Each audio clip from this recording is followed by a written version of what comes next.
ألف لام ميم. الله لا إله إلا هو الحي القيوم نزل عليك الكتاب بالحق مصدقا لما بين يديه وأنزل التوراة والإنجيل من قبل هدى للناس وأنزل الفرقان إن الذين كفروا بآيات الله لهم عذاب شديد والله عزيز ذو انتقام إن الله لا يخفى عليه شيء في الأرض ولا في السماء والذي يصوركم في الأرحام كيف يشاء لا إله إلا هو العزيز الحكيم والذي أنزل عليك الكتاب منه آيات محكمات هن أم الكتاب وأخر متشابهات فأما الذين في قلوبهم زيغ فيتبعون ما تشابه منه ابتغاء الفتنة وابتغاء تأويله وما يعلم تأويله إلا الله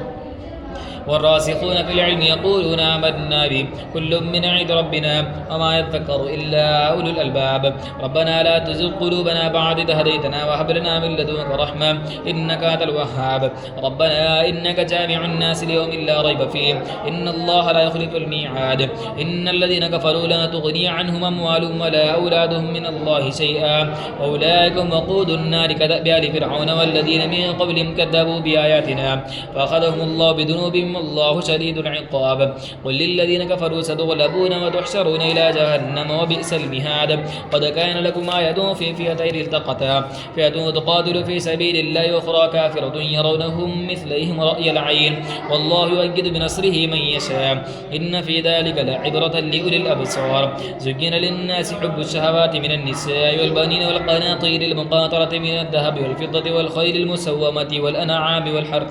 ذلك متاع الحياة الدنيا والله عنده حسن المآب